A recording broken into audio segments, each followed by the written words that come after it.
Welcome to Midnight Tales. Here you will discover new stories, profound lessons, and fantastic adventures. Remember to support us by subscribing to the channel and activating the notification bell. Now, make yourself comfortable. Close your eyes. Let's begin the journey. Chapter 1. The morning when it all began was different from the others. Not because of the sky, always delicate and peach-colored, nor because of the sea, which continued its eternal slow breathing. It was different because of something Nikos couldn't explain, a silent feeling like when you sense a change coming long before you see it. On the small quay of Kalipolis, Grandfather Philon's wooden boat rocked as if it were waving goodbye to them both. Its ropes creaked softly, almost happy to be finally awakened after weeks of quiet. "Can you feel it too?" Philon asked in a low voice. Nikos nodded without thinking. He wasn't sure what he was feeling. Perhaps a call, an invitation, a desire to go beyond the horizon, even though he knew that the horizon never ends. His grandfather smiled as if he had known all along. "Then it's time to set sail," he said. When the boat left the harbor, the sea was so calm that it seemed unwilling to spoil the moment. The water parted gently, leaving the boat a smooth passage, like a liquid road traced just for the two of them. Philon, with slow and confident movements, adjusted the sails. The wind, a new wind, deeper, scented with distances never seen before, filled them with gentle firmness. "Where are we going?" asked Nikos. Philon stared at the horizon, as if there, between the blue and the void, an invisible direction was written. "We are looking for a forgotten route," he replied. "A route that existed a long time ago. Some call it the path of the ancient sea. Others prefer not to call it anything at all." Nikos felt a slight shiver, not of fear, but of amazement. The boat continued slowly and steadily, as if the sea itself wanted to accompany it. And the further they moved away from the island, the more the colors of the water changed, from light blue to deep turquoise, then to a dark blue dotted with sudden lights, as if there were stars immersed beneath them. "The water, it's shining," said Nikos, leaning over. "It's ancient life," whispered Philon, "creatures that already existed when man did not yet know what a word was." As if to confirm those words, a large shadow glided under the boat. Nikos held his breath. Then slowly a creature never seen before emerged, a giant manta ray, white as the moon, with golden edges and movements so elegant they seemed like a dream. Its eyes, deep and calm, rested for a moment on Nikos. The boy felt a thought, not a voice, but something like it. "Welcome to the ancient sea." The manta ray silently disappeared beneath the surface again. Nikos stood motionless, his mouth slightly open.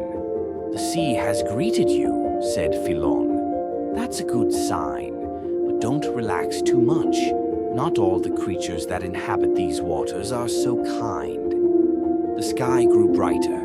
The clouds parted, revealing a ray of light that followed the boat like a silent companion. Other shapes appeared around them. Small, luminous fish dancing in groups, leaping out of the water like living sparks.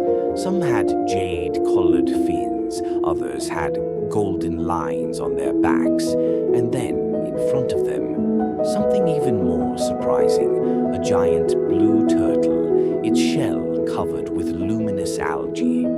It approached slowly, raising its head to the surface. "That," said the grandfather, "is a guardian. It protects the passage to the lost route." Nikos watched the turtle move its eyes, slow as time itself.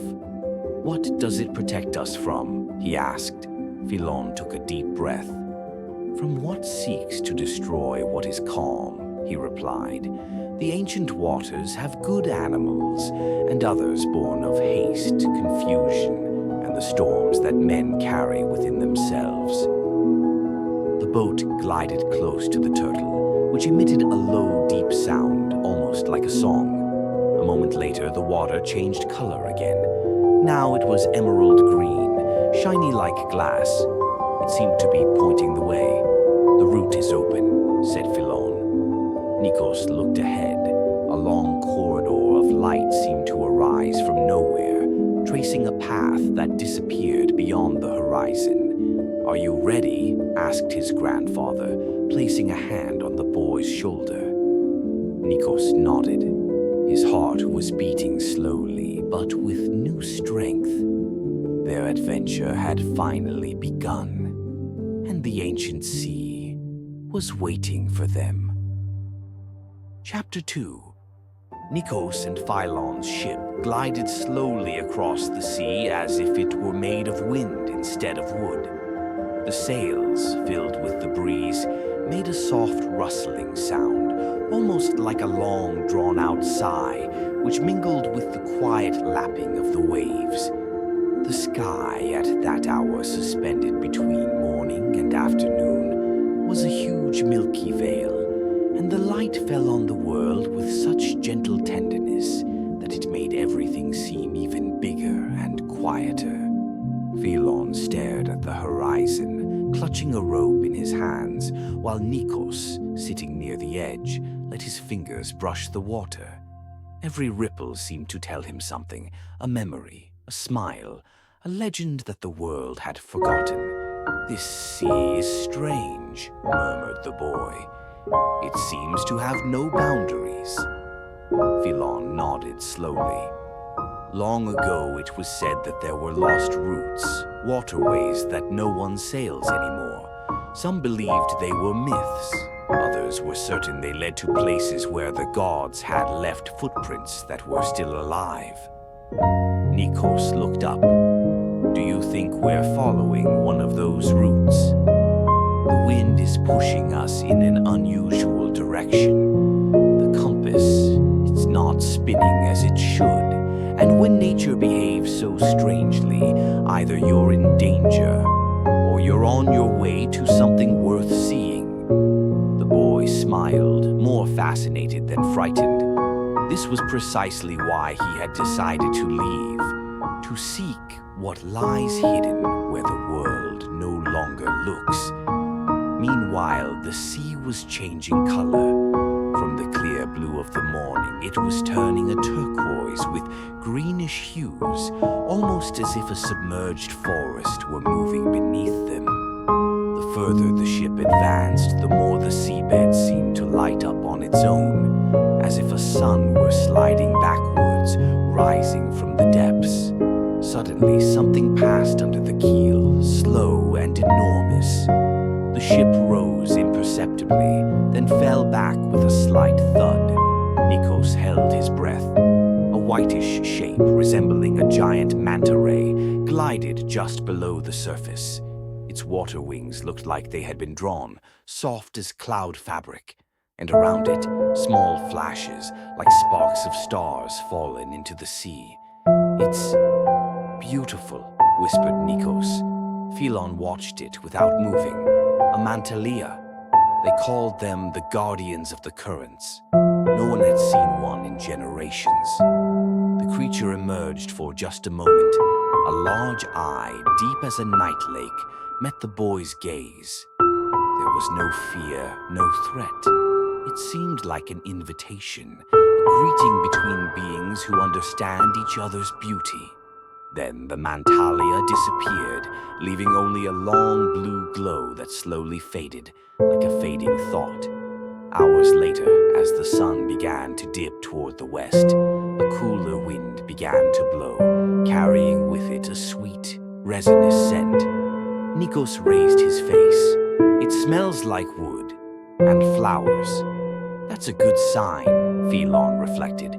"We may be close to an island or something."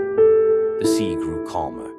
The waves seemed to breathe together in a slow, steady rhythm, like a giant sleeping beneath the surface. The ship, almost following that rhythm, began to rock with a hypnotic cadence, accompanying their thoughts like a lullaby. Nikos sat down near the main mast, letting himself be rocked. The sky changed color minute by minute, fading to pale pink, then to a lilac that looked like velvet. "Why do you think these roots have been forgotten?" Nikos asked in a low, almost dreamy voice. Philon approached the bow and looked into the distance. "Because over time, men have stopped listening to what they don't understand. They began to prefer safe roads, clear maps, quick answers. But what is found in the light is not always what needs to be found." The boy closed his eyes. "Then, maybe it's right that we're here." "Maybe so," replied Philon with a slight smile. "Sometimes the world waits for those who know how to be patient and curious." The wind died down. The sea calmed further. Night was coming, soft and unhurried, and the ship seemed to float in the heart of a dream. Nikos breathed deeply, letting a new peace slip into him. Something far away was waiting for them. And that ancient sea, that boundless sea, had just begun to reveal its secrets. Chapter 3. The Stella Quieta continued to glide across the sea as if guided by a gentle, invisible hand. That morning, the sky was so pale it looked as if it were made of milk and pearls. The horizon was not a sharp line, but a soft gradient where the sea and sky blended together without haste, as if they too wanted to rest. Nikos had woken up early, long before his grandfather Philon. The ship swayed gently, with a slow, almost regular motion that seemed to want to rock him a little longer. But something that day had prompted him to go out on deck. There, a sight he had never seen before awaited him. The water was different, not dark as in previous days, not deep blue, but clear, transparent to the point of looking like glass. Under the surface, luminous shapes moved, as if small pieces of stars had decided to swim in the sea instead of shining in the sky. Nikos leaned slowly over the railing, holding his breath. Then he whispered, "Grandpa, you have to see this." Philon arrived shortly after, with his usual slow, steady steps. When he saw the sea, he stopped as if he had recognized an old friend. "The currents of silence," he murmured. "I didn't think they really existed." Nikos squinted. "Do you know them?" His grandfather nodded, sitting down on the deck, as he always did when something important was about to be told. "They are very rare currents. They only appear when the sea decides to remember what it was like at the beginning of the world. There is no noise here. There is no storm. Only peace. A peace so deep that even the fish slow down." And indeed, beneath the ship, creatures never seen before glided as if in a dream. Fish as long as snakes, but as bright as the moon. Turtles with large, calm eyes, small, luminous globes that pulsed slowly, like sleepy hearts. Occasionally, a larger shadow moved slowly, like a huge, transparent manta ray, which seemed to be made of water and light at the same time. The ship in that magical sea did not creak. There was no wind, not even the waves made a sound. Only silence, a silence so deep that it seemed to want to embrace everyone who was there. Nikos breathed in slowly. He felt his chest open up, his mind emptying of any thoughts that were too noisy. Each breath became calmer, deeper. "It's as if time were slower," he said softly. "Because it really is slower," replied Philon. "When the sea wants to teach you something, it slows everything down so you can listen better." Nikos let those words float in his heart. As they watched the lights below them, a figure slowly emerged from the depths. At first it looked like just a glow. Then it took shape. A large seahorse, but as tall as the ship itself. It moved gracefully, swaying as if suspended by invisible threads. Its skin looked like iridescent crystal, and every movement created waves of light that spread all around. It was not threatening. It was not curious. It was present. Nikos was speechless. Philon, on the other hand, spoke in a very low voice. These creatures do not attack. They do not flee. They exist. That's all. They are the purest form of tranquility. The giant seahorse moved a little closer, passing by the keel. For a moment, Nikos had the impression that it was looking him in the eyes. A silent, profound contact, as if that creature had sensed something inside him. A question, or perhaps a fear, a curiosity. It wasn't clear. Then, just as it had appeared, it slowly disappeared into the depths, leaving behind only a trail of light that gradually faded away. The Stella Quieta continued to glide, ever more gently, as if it were itself part of the magical current. Philon closed his eyes for a moment. Remember this moment, Nikos. The most important things. Speak softly. The boy nodded, and as the currents of silence enveloped them for many more hours, Nikos felt something change within him. A small new calm, like a seed still hidden underground, ready to sprout when the time came. A moment that this journey would certainly bring him. Chapter 4. Nikos and Philon's ship continued to cut through the calm waters of the sea at dusk, while a silvery mist began to settle on the surface like a silent veil. It was not just any mist, it seemed to move on its own, to breathe, almost to observe. Philon, sitting at the bow, was polishing his father's old astrolabe when he looked up and whispered, "Nikos, look." In front of them, the mist slowly condensed, creating a natural corridor, as if the sea itself had decided to open a passage. It was such a rare phenomenon that even the oldest sailors spoke of it as a legend, the song of the ancient mist. Nikos, though fascinated, felt a shiver run down his spine. It's as if it's guiding us, or testing us. The ship continued on, gliding through the milky corridor. Each stroke of the oars seemed quieter than the last, as if the sea had muffled the sounds, so as not to disturb something that was sleeping. From the depths came a muffled sound, not a roar, not a song, something in between, a deep, ancient sound that vibrated in both their chests. The fog suddenly parted and revealed an immense but docile creature, the guardian whale of the currents, a mythical creature that many believed had disappeared centuries ago. Its eyes were as big as lanterns and shone with quiet wisdom, as if it had seen entire civilizations rise and fall. Philon held his breath. It won't hurt us, will it? The guardian whale approached slowly, its fins moving with a delicacy impossible for such a gigantic creature.